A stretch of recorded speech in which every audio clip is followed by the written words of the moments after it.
Welcome to the Love of the Star podcast. I'm Bobby Belt, Dallas Cowboys insider for 105.3 The Fan in Dallas, your radio flagship home of the Dallas Cowboys, joined as always by former Super Bowl winning NFL scout Brian Broaddus. He is now the co-host of the G-Bag Nation, which can be heard 2 to 7 p.m. Central, Monday through Friday on 105.3 The Fan in Dallas. He is also the pre- and post-game co-host on the Dallas Cowboys radio network, where he was in mid-season form last night for this final preseason game, doing the pre- and post-game show. We were all put on a little bit of alert, Brian, because the Cowboys did what the Cowboys do. It's funny. I was talking to Nick Harris, who just got hired by DallasCowboys.com, and we were walking out of the post-game locker room yesterday after the Cowboys beat the Raiders in the final preseason game, 31-16. And I said to him, how was it to have, your first Friday night effed up by Cowboys news? And you'll get those sometimes. You'll get a day. I know David Hellman used to regularly joke about being on dates or something and having to leave a date to go write a story for news. But the Cowboys drop a giant bomb on everyone with a Friday news dump. They trade a fourth-round pick for Trey Lance, the former third overall pick in the 2021 draft. A guy that had fallen out of favor in San Francisco, has thrown fewer than 500 career passes between high school, college, and the pros, but an immense talent, a high ceiling, a guy that the Cowboys thought highly of when he was coming out. But the Cowboys make this deal for Trey Lance, and of course that leaves several questions about the impact on Dak Prescott's future, his contract negotiations, and everything else. And we'll dive into some of the stuff that Jerry had to say, Stephen Jones, Dak Prescott, but Brian, your initial thoughts, your initial takeaways on this news that the Cowboys have acquired Trey Lance and what that may mean for Dak Prescott specifically. Yeah, young Nick Harris might need to learn to carry his iPad with him when he goes on dates or goes to lunch or dinner or any of those things. That was something that we always dealt with at DallasCowboys.com. We'd all go out to eat, and one person was always responsible for the iPad. Somebody had to bring their iPad along in order for us to all go to dinner. And it happened more times than not that news came down. We were one time, I just remember this real quick, we were at Saltgrass over there by Valley Ranch. And lo and behold, news comes out, and now we're all eating like chicken fried steaks and all this big old meal, and news breaks. And I think it was on the Greg Hardy front is what it was. And so we were all dealing with that. And it was, but yeah, young Mr. Harris will learn. Not surprised by the Cowboys doing this. I know on the G-Bag Nation, we're a show that really enjoys team building. I think our station as a whole enjoys team building when it comes to sports, whether it's the Rangers or the Cowboys and anybody. We like to talk about how teams are built. And I floated the idea of what would you consider to give up for Trey Lance if, and I said, the guys are like, well, his career looks like it's in a little bit of flux right now. I offered my guys, I figured out that, they had a high second round grade on him. I said, listen, they didn't have a first round grade on him, but would you consider giving fourth, fifth round pick for him? And nobody really, everything was more in that sixth round range with the chance that if he played and all that. So we talked about the possibility of Trey Lance. It was a hard sell for my group of guys, but when the news came out and you learned it was a fourth round pick, it's not surprising, because if you look at the history of Jerry Jones, and 14 years of my life is spent with the Cowboys doing things where, it was trying to find quarterbacks, baseball players, it was just constantly, Tony Romo. It was, Tony Romo, Jerry had to really overpay. And I mean, overpay and with bonus to get Romo to sign with us. I mean, he really closed the deal there, drafting Dak Prescott in the fourth round. I mean, Jerry has a history of trying to find his quarterback without A, tanking the season, or B, paying a huge price to go get one. He's more into, Quincy Carter was a second round pick. There were a lot of bad days of trying to find quarterbacks for the Dallas Cowboys, but it was never a It was never a high premium pick, and he wasn't going to tank the season in order to go and get a quarterback. So it doesn't surprise me. We laugh at them at times when we talk about. They always tell us it's a 24/7 job with player evaluation. We kind of laugh at what they're when they say that. But in this case, they've done a really nice job with their pro personnel department, the evaluations they've been able to make, using draft capital to move and go get, Gilmore, go get Cooks, now go get Lance. They're trying to, in Cowboys teams in the past, front offices in the past would have never drafted a one technique, so there's some things that we're seeing differently, but I'm not surprised that knowing what I know about Jerry and trying to go get quarterbacks and where they had Trey Lance on their board, that they weren't going to make a call. That doesn't surprise me. And it doesn't surprise me that they outbid everybody, because I feel like they were in a situation where maybe the 49ers, John Lynch had probably told Jerry that, listen, we've got 3 other teams on the hook here that are interested in this pick or this player, excuse me.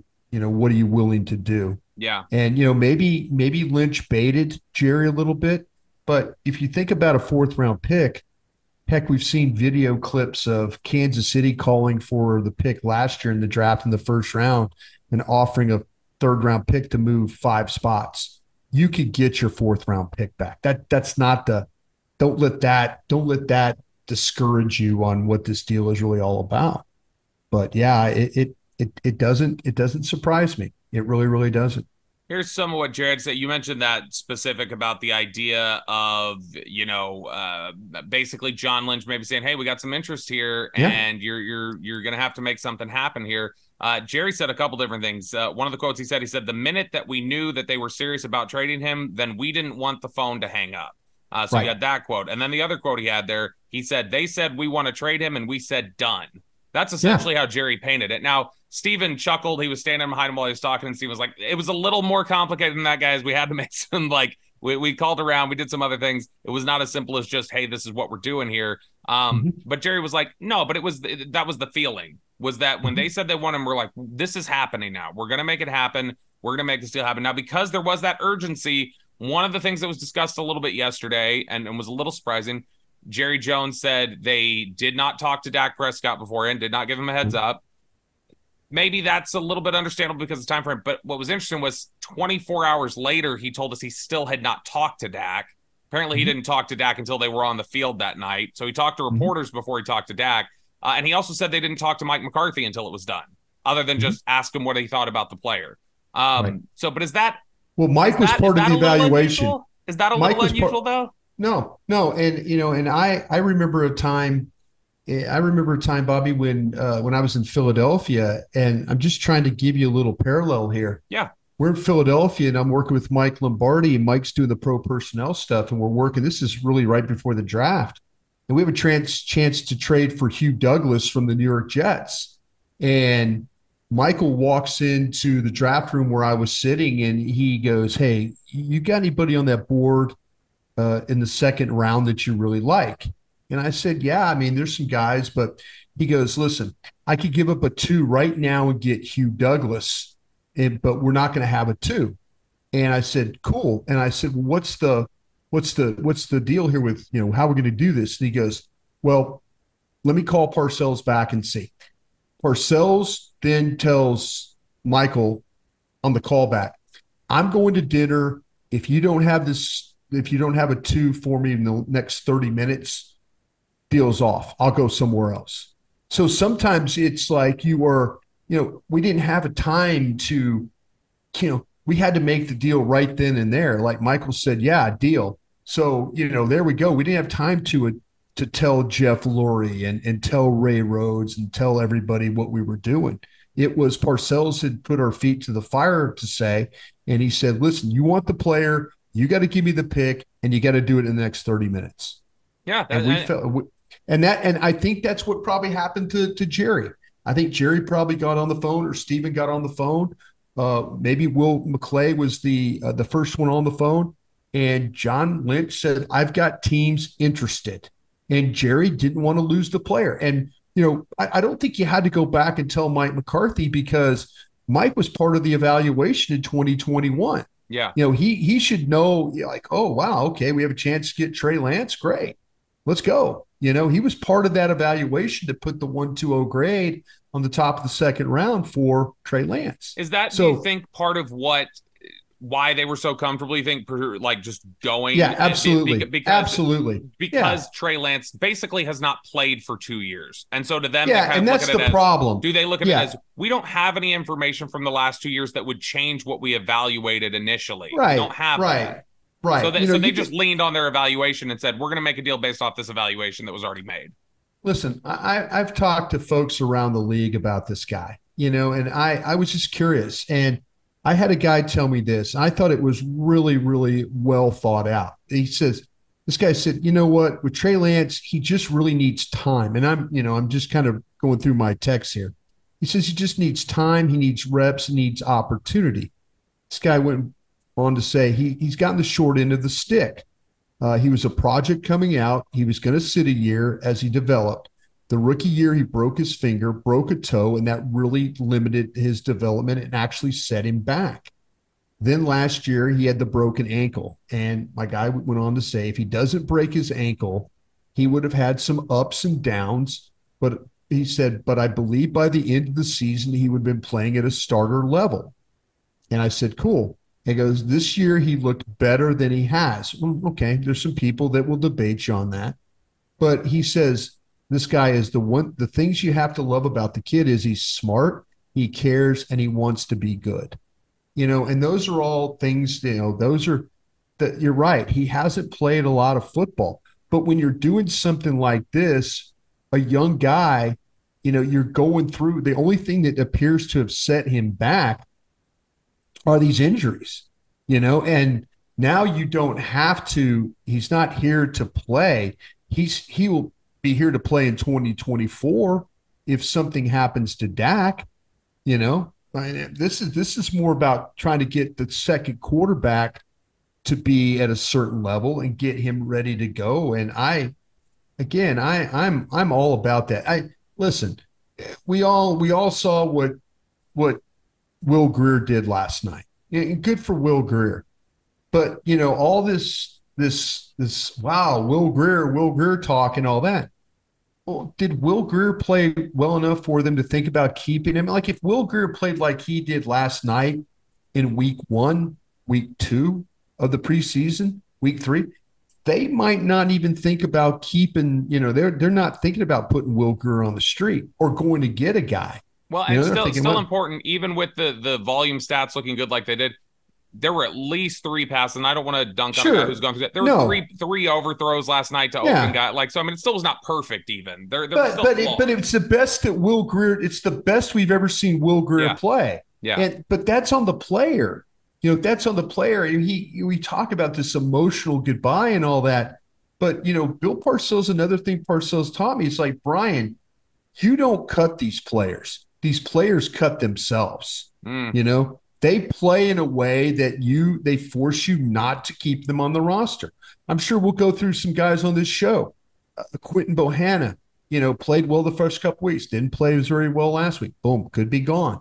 Simi Fehoko. There's guys that have had opportunity, and you play yourself off the roster. Yeah.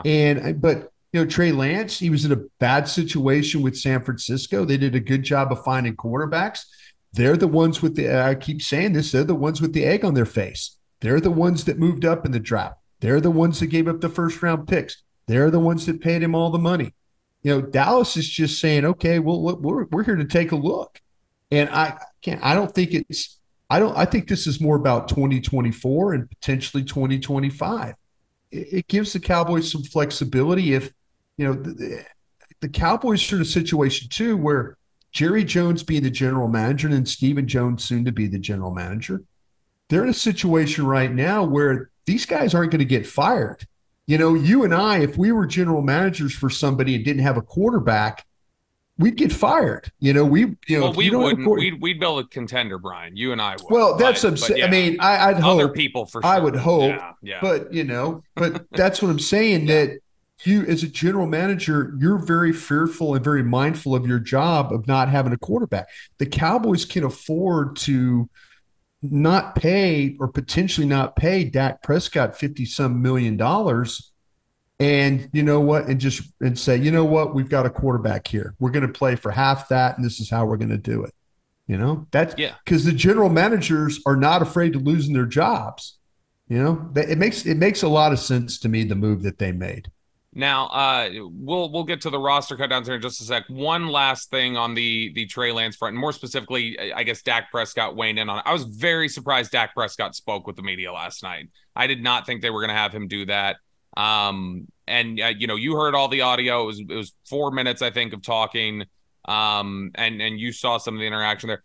Said a lot of the right things. And I think when you read it, Dak will always say the right yeah, things. as He always will. He's very mindful of how, he's very thoughtful of his words. He really is. As a straight read, a transcript would not look off if you were to read No.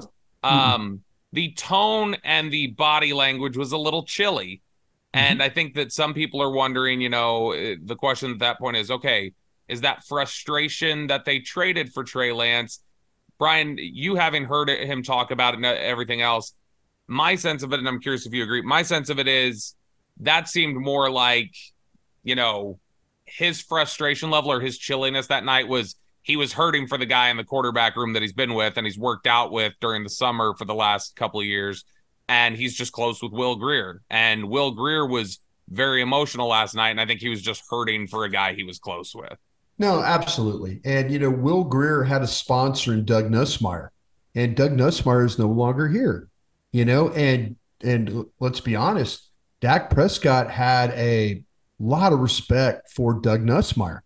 And so for Dak, he's probably in a situation right now where he's going, okay, they took my quarterback coach. They're now taking a buddy of mine, and it gets to be a very, emotional, it really, really is a business. And I think Will Grier understood that. I think Dak understands that.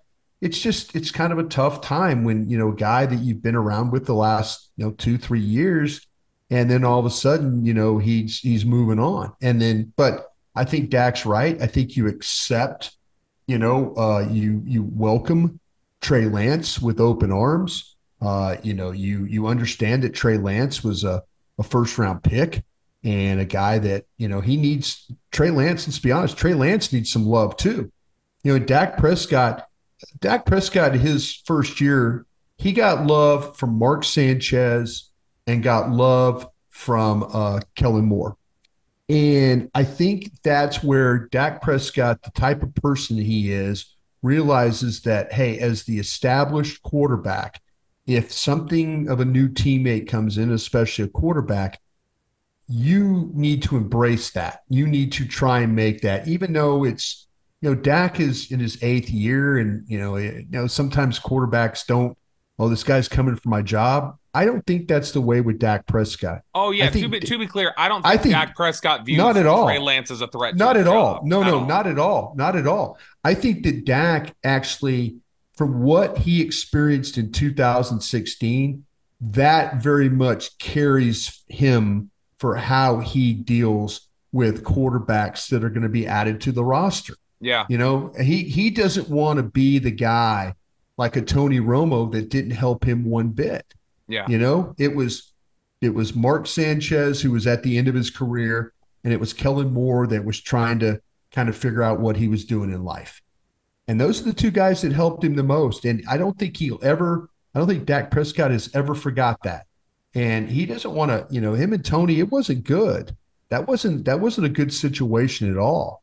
And I don't think Dak ever wants to put a team through that. No, I really don't. It's probably similar to what, Brett Favre didn't want to help Aaron Rodgers out. Not at all. Not at all. And Aaron Rodgers, as unhappy as he was that they drafted Jordan Love, all the reports were that he was pretty good with Jordan Love. He was a good teacher with Jordan Love. And one of the things when you watch Hard Knocks right now here on HBO, one of the cool aspects I think of it that we've seen has been Aaron Rodgers has been really good as a mentor for Zach Wilson. He really Yeah. works to teach. And Zach Wilson, there was this cool mic'd up moment at the end of the Tampa preseason game where he was talking to Kyle Trask, and Kyle asked him, he's like, how's it been working with Aaron? And he's like, man, it's so great. He's like, I'm sure you experienced it a little bit with Tom, but man, when he just like he gets here and he has all these shortcuts like that you don't even know exist when Right. playing the quarterback position, that like it just opens up a whole new. He's like, so like I feel like I'm learning so much. So I think it's Aaron learned from that. I think Aaron felt like that was Aaron's got a chip on his shoulder. I don't think it like hurt him, but I think Aaron was like, I don't want to do that to somebody else. That sucked. And same sort of thing probably for Dak, because the reality of it is it's uncomfortable to talk about. I think for a lot of Cowboys fans, nobody wants to talk about it. But the fact It divided the locker room. It really divided the locker room. Romo really did. It wasn't just Romo wasn't playing mentor. It was a little difficult. It was Romo was difficult, I think, is a fair way to say it. Very difficult. Yeah. Very So difficult. one day the 30 for 30 will come out about that years later, and everybody will understand why the switch wasn't made in 2016. You're listening to the Love of the Star podcast. The Love of the Star is an Audacy podcast. You can listen to it on the Audacy app or wherever you get your podcasts. All right, Brian, there was a football game being played. You know, it wasn't just Trey Lance, although it was a little bit distracting. You know, some of these guys that we've been talking about that are on the bubble, Stephen Jones had said earlier last week that this was going to be the hardest roster cut down he's ever had. Now, I think we should point out that in 2021, literally just 2 years ago, at the end of preseason, he told the KNC Masterpiece on 105 through the Fan, our buddies Kevin Hagelin and Corey Majors. He told them that Mike Bassick too. Yeah, well, at the time Mike wasn't on there. I don't. Oh, that's a good point. But he may have been. Good point. Yeah, Mike good may have point. been on there. Yeah. I'm not sure if it was that time or not. But he told them that you know, he said we have 65 NFL players and we got to get it down to 53. We got 12 NFL players we're going to cut. So that means they must have at least 66 this year, Brian. If it's the toughest cut down that they've ever had. But some of the names that we were talking about here heading into the bubble and injury questions and who are you going to carry over and things like that. Kelvin Joseph, Jabril Cox. You know, you had guys like Josh Ball, Matt Farniak, you know, Hunter Lipke. Did Hunter Lipke do enough to play his way onto the roster? I felt like Malik Davis was a pretty solid place on the roster. Maybe he's a little more, you know, maybe there's a little bit more of a question. He was suited up in this game. Peyton Hendershot was not. And so maybe Peyton Hendershot is comfortably on the roster now. Sean McEwen, what do they want to do there? So, you know, several different factors going into this. But in general, did you have any specifics you wanted to take away from the game in terms of if you think it impacted roster status, your thoughts on cut down day coming up? And I guess specifically I'll ask you this at the start, because I know this is a debate sometimes that people have. Is there genuinely ever anything riding on the final game for somebody's roster spot? Are there some guys that it is so close for them that how they play in that game can determine it? Yeah, it happened to us again. Story time with Uncle Brian. Hey, people love these. The YouTube comments tells us all the time they love stories. 1995, we're in Green Bay and we're in the Desmond Howard. We had just gotten Desmond Howard, and he really didn't practice at all in the Desmond Howard, old Heisman Desmond. The Heisman pose. Desmond doesn't really practice at all. He's still with a hamstring, misses basically the entire preseason, comes back playing the Indianapolis Colts in a preseason game, and there's a punt. Desmond Howard returns it for a touchdown. And there was questions whether Desmond Howard was going to make our team that 1995 season. And when he returned it, we went back the next day, had our meetings. Mike Holmgren, you know, Ron Wolf, the general manager at the Times, goes, well, what about Desmond? Mike's like, no, we got to have this guy. We got to have him. He's going to make the team. We got to figure out how to get him on the team.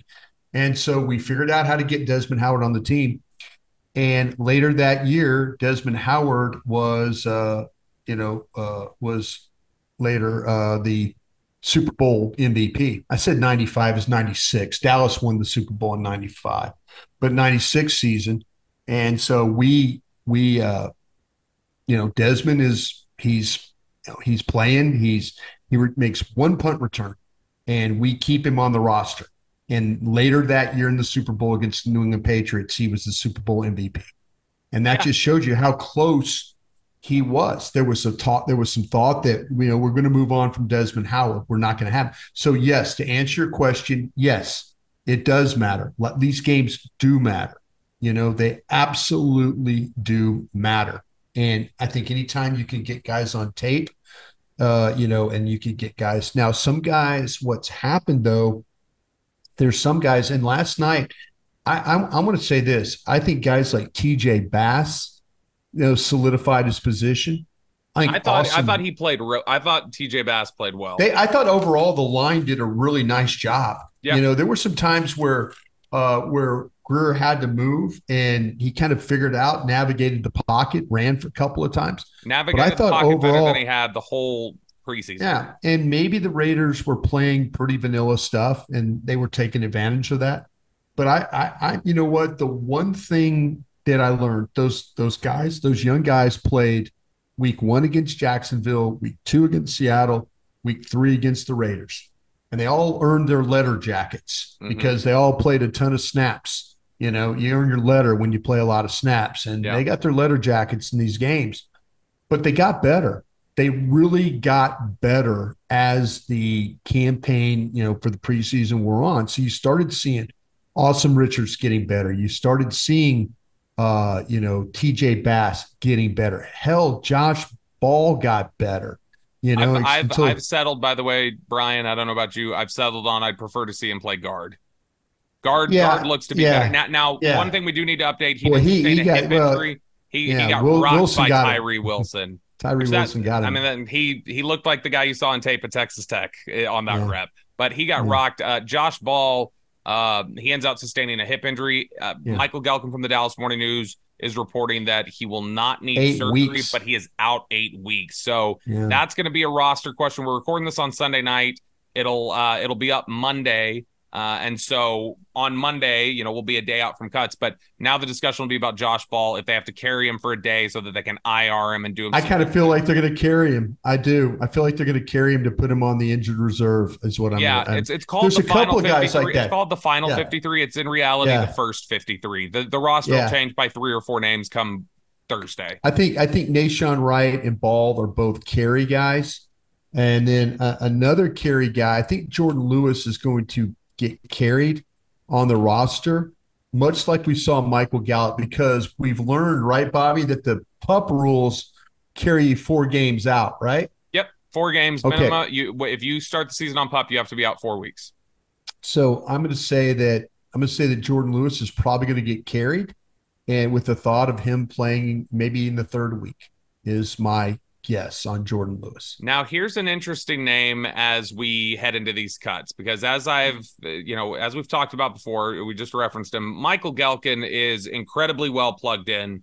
Does a great job. Look, if you're a Cowboys fan, we've told you this before. If you need a heads up, if Todd Archer and Michael Gelkin are talking to you about roster moves, it's good to listen. That's something that you can usually feel confident about. This was a line from Michael Gelkin's post-game report last night. He said, in reference to Kelvin Joseph and Jabril Cox both, there is a high likelihood that both players, if not traded by Tuesday, will be waived. So we've talked already about exploring depth guys, like guys you could trade as depth pieces if you feel really strong at corner or defensive back or whatever else. Maybe you trade some of these guys and get something in return, swap depth for depth. Maybe look to replenish some picks. Probably not going to get a 4th rounder like you just gave up for Lance, but you've traded a 4th and 2 5ths now for next year, so maybe you look to just stockpile some late day 3 picks if you can find that. But interesting that if Michael Gelkin's saying, Jabril Cox and Kelvin Joseph have likely played their final games, that's really interesting, and also makes me feel like we talked about this in the pregame. Marquise Bell, Wanye Thomas, who do we say? One of the other things that Michael noted is he said Wanye Thomas is on. That he's here. And so that sounds like they're going to go heavy at safety and carry those guys as hybrid linebackers, and that's where they're going to cut Cox. Yeah, and Kelvin Joseph, as of last night, I felt like that the special teams factor, the fact that he was playing as that down linebacker, the curse role, the fact that he could play in the slot, I wasn't willing to move on from him. But like you said, when guys like Gelkin start to talk about these players in that way. Michael's not one just to throw stuff up against the wall. Yeah. But if on my list, the Kelvin Joseph would probably be the final guy. I had Jabril Cox as one of my guys that I would felt like that was going to get released. Now you said Kelvin Joseph is one of your final guys. Does that include Eric Scott, or are you cutting Eric Scott in that instance? I cut Eric Scott as well. Okay, so remember that is the guy they traded capital for him. Yeah, I'm letting Eric Scott go, and because to me it kind of came down to, believe it or not, it came down to Eric Scott, and then it also came down to Jalen Brooks. And you have Brooks on. I do. So you've got 6 receivers. Let's run through a couple of these position numbers right here. You're carrying 3 quarterbacks, obviously. Cooper Rush, Trey Lance, Dak Prescott. Mm-hmm. I don't have them all broken down. I just have my names. I have them on my sheet. So you got your running backs here. So I think we've all felt like, obviously, Ronald Jones goes on suspension. Okay. And then I have Davis off. You have Lipke off. Off. Okay, so 3 running backs: Vaughn, Dowdle, and Pollard. Yeah. Did you end up carrying 4 tight ends then? I have Green, Fant, Stevens goes to IR. So yes. You have Green and Fant off or on? Off. Okay, so Sean McEwen and Peyton Hendershot make it. Hendershot, by the way, who I think genuinely could have been in trouble with John Stevens coming on the way he was. Hendershot was on ice last night. He was not playing in this game, so that was somebody that had been solidified. Kavonte Turpin was also not playing in this game. He was somebody who was solidified. What I think is a really interesting argument for Jalen Brooks being on, like you have there, is there's been some chatter again. We talk about really reliable sources. Todd Archer was writing about, look, you guys, people may have thought it was nothing, but that David Durden injury, people were not talking about him, but they gave a lot of signing bonus money to him. Stephen Jones went over and talked to him when he was getting carted off. There was a shot that David Durden could have snuck onto this roster. That was not like completely, unheard of. And so if that's the case, that would have meant 6. And Brooks is definitely in there now. So I'm curious, which offensive lineman did you end up cutting? In Bostic, off. Okay. Probably a practice squad guy because they do like him. Yeah. Lindstrom, off. There were a couple times I noticed he struggled last night. Hoffman, off. That's interesting. Farniak, off. Wow. I think that maybe you might see a situation where they'll try and get one of these guys through and then use them like the practice squad yo-yo, where they bring them up and, that kind of thing. But yeah, I had Lindstrom, Hoffman, and Farniak all off my team. So do you have Alex Taylor Priolo on? Off. Okay. Do you have Chuma Edoga on? On. Okay. And I think it's a veteran thing. That's the only reason. I'm trying to guess what they're doing here. Total guess, but I'm trying to see if that's what's going to happen. All right. I'm curious. What did you end up doing with Isaiah Land? On. That's a good call. Yeah. Land was one that we heard a lot about in the immediate aftermath of the draft. If you need to look for an undrafted free agent who could make the roster, that's a guy to notice. A couple more questions about this game last night before we go into the Q&A session, Brian. First off, Brandon Aubrey makes one 59-yarder, misses another, but the first miss, it had the distance, it just hooked. Mm-hmm. Did that give you a little more confidence that, okay, Aubrey's got, because I don't know about you, but when we were in Oxnard, I didn't see the booming 60-yard. I didn't feel like he had Maher power. I didn't know he was we heard some whispers from practice that he made one of 50 plus. And I think that's the first one. I don't think they attempted a whole. In the pre-practice stuff, there was some 51 when him and Vizcaino were going at it. There was some 50, 51, 52 kicks, but you didn't see many other than that. So, yeah, I kind of feel like, though, that gave me some – the kickoffs, man, are tremendous. The leg streak, the way he drives the ball is outstanding. And that 59-yard field goal he made, I think it was a confidence booster, not only for him, but for the team. The team saw that this guy can make a long field goal, and I think that helps you. That absolutely helps. A couple other questions here. Was a message being sent, do you think, to Sam Williams that he was playing last night? Yeah. I don't think he's getting cut or anything, but I think that was like, hey, buddy, just so you Yeah. know, you're not Yeah. comfortable here. Nope. I totally agree with you on that. And then final one I'm curious about, Quentin Bohanna and Neville Gallimore, I believe, were both active last night. Yeah. Bohanna played a lot more. Do you feel like they're both on? Do you feel like one's on, one's off? Where do you go with that? Gallimore I have on, and Bohanna I have off. Do you think it, and maybe it doesn't matter, maybe $1 million is $1 million, but they will owe Neville Gallimore like a $1.1 million bonus, I believe, if he makes the 53-man roster. Do you think Yeah. they're willing to say he's been better by enough of a margin than Bohanna that we will pay? Yeah, I think the thing about with Bohanna Bohanna has shown some promise, but I think last night was kind of one of those moments where, like, I just feel like that maybe that they'll go with a guy that has a little bit more flexibility that can play the 1 and the 3. They have that. I think that's the fact that this, you keep Bohanna around. Mozzie Smith needs to play. I just, don't let Mozzie Smith be an inactive guy. Get him all the reps. Give him all the reps you can get him, and try and get him ready. That's the only way he's going to get better technique wise. Yeah, because he shows it at times. It's just about consistency, and the only way it's going to become more consistent is the reps. He is somewhere between playing against Purdue and playing against the New York Giants. I'll say this: for anybody who's like a little concerned, I will tell you that I feel like as of today, he is further along than Tristan Hill was at the end of his first camp.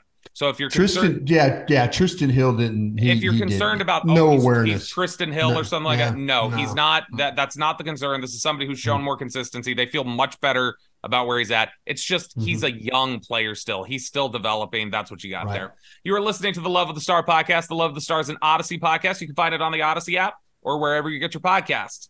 All right, Brian, it is now time for our Dean Julia Love of the Star mailbag. We're going to lead things off today with a question from Dr. Mark. We haven't gotten a Dr. Mark question in here in a while. Both of us can answer this one here, but Brian, based off of the list you have of guys you've cut, so get your cut list ready here, okay? Who is the one player you have the Cowboys releasing that you will think end up having the best career? Now, maybe that doesn't mean a star career, but the guy you think, hey, this guy maybe has a chance to figure it out. I still think that he'll contribute somewhere. You got somebody in mind right off the jump so I can look through my list? So if Kelvin Joseph figures out his off-the-field issues, if Kelvin Joseph gets that stuff straight, he can play football. Like, he's got the talent. I don't doubt that somebody somewhere is going to give Will Grier another shot and give him a chance to contribute in some form or fashion.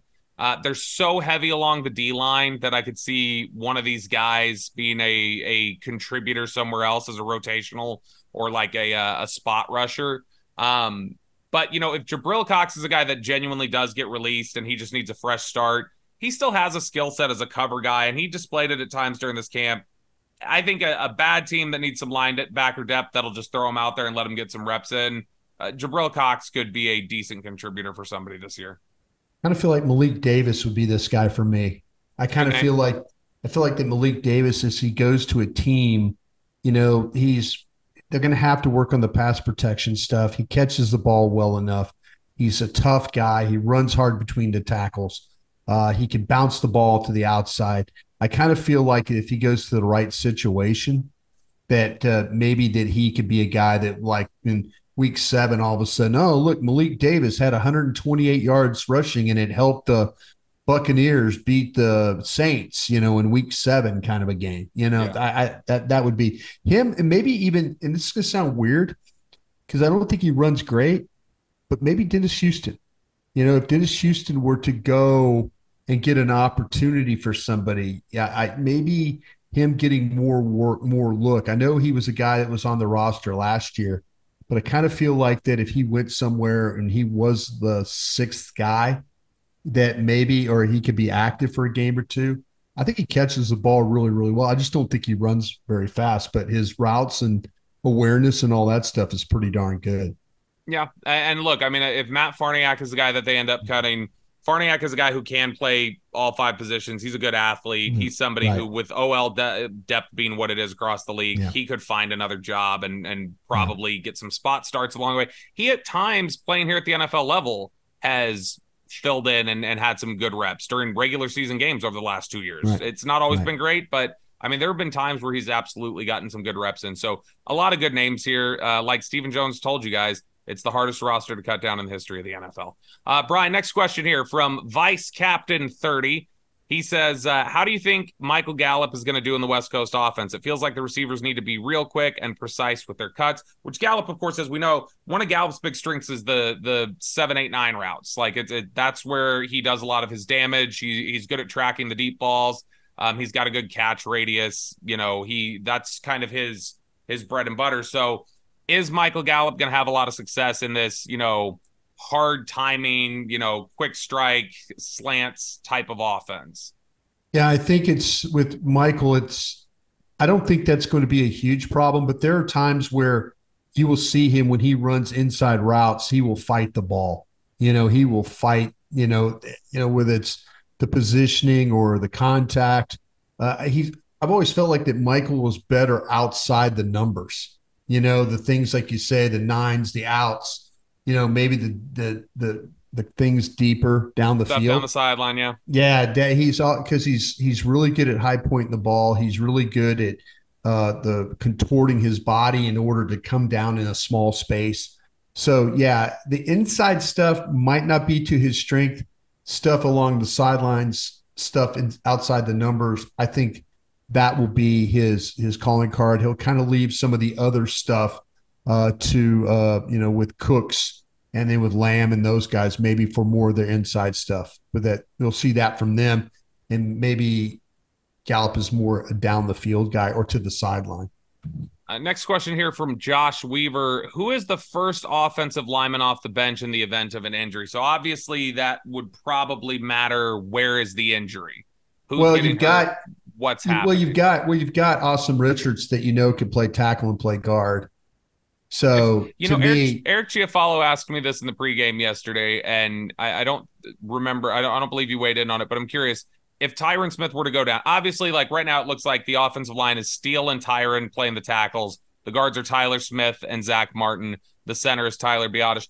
If Tyron Smith were to go down at left tackle, is it bounce Tyler Smith outside? Tyron goes down at left tackle. Bounce Tyler Smith out to left tackle, plug in a guard, or keep Tyler at left guard and plug in an Awesome Richards or someone like that? What would you do? I think they want to keep the front of that pocket as solid as they can. I think they want to keep because it depends on how much you really love TJ Bass. Because TJ Bass, if he had to go in and play, is going to maul and brawl and be that kind of guy, belly to belly blocker, going to be tough and all that, hard guy to move. If you believe in him that much, you could kick Smith outside and get away with playing him at guard. Did you think Bass was better playing on the right side than the left? I felt like when I watched him take reps at right guard, I thought it was better than left guard. Yeah, I can't go there. I just feel like these kind of one of those. I don't think he was bad. I felt like it was no. He consistent just at right whenever guard. you put him in, he just kind of plays, and he's. I saw, if you believe in metrics and all those things, I think it was Pro Football was it Pro Football Focus? He didn't give up a pressure this preseason, and man, that guy played a ton of snaps. So maybe the best remedy would be to put him at guard and then kick Tyler Smith to the outside. It might be better than having. I was trying to figure out if Bass was my 6th or 7th lineman is what I was trying to figure out. Yeah. I mean, he very well could be. Now, obviously, Bass is not going to play center. Bass is not going to play tackle. So, I mean. But they need to try and work with him. They need to try and work with him maybe a little bit. When if he gets to run scout team stuff and things like that, let him play a little center. Let him try and snap the ball and see what you got there in that period. Last question here from Ben MacArthur, and I think this is a good one because we haven't talked about this enough. He says, what happened with Chauncey Golston? Seemed to be on a promising track. Haven't heard much all preseason. Some people, it looks like, don't even have him on the 53-man roster. I think Chauncey Golston's on, like just without going through and doing my 53 yet. I think he's on. Mm-hmm. But they had high expectations for Chauncey Golston. They thought they had gotten a steal in the third Oh, round in God. 2021. And I think there's a little bit of, building tension of like, okay, it's time to It it's time it it's time to wouldn't hit here. surprise me. It wouldn't surprise me if he got released. It wouldn't be I shocking. don't think it's likely, but I wouldn't be I don't stunned. think it's likely either, but you're right. They talked about him. He flashed playing as that under tackle or that three technique. And there's been some like games where he's just been kind of okay. There were and he played, I think in the Seattle game, man, he played well into the fourth in that game, I believe. And so, it's, I think that the love for him was, I think initially it was in the right place. Right now, I think there's a little bit more questions about him playing but who is going to back up Osa? That's the question you have to. Who is the backup three right now? Osa, I think is going to be really good, but they're going to need somebody to step up in that under tackle or that three, and I think it's going to have to be Golston. That does it for us here today on the Love of the Star podcast. We appreciate you guys listening every week. Again, we have roster cut downs on Tuesday, and we're getting into regular season mode now. So that means we're getting pretty close to 3 episodes a week. Yeah. So I believe we will have another episode for you. I would guess Wednesday morning will be the next one, reacting to the initial round of cuts. Might be Wednesday afternoon if we just decide to see waiver wire first, just to kind of see where things kind of go and get some changes. But either way, the next time the Cowboys play football, it'll be real football on the road against the New York Giants for week 1, Sunday night football. It should be exciting, and we can't wait to cover it with you guys all season long. For Brian Broaddus, I'm Bobby Belt. We will talk to you guys later.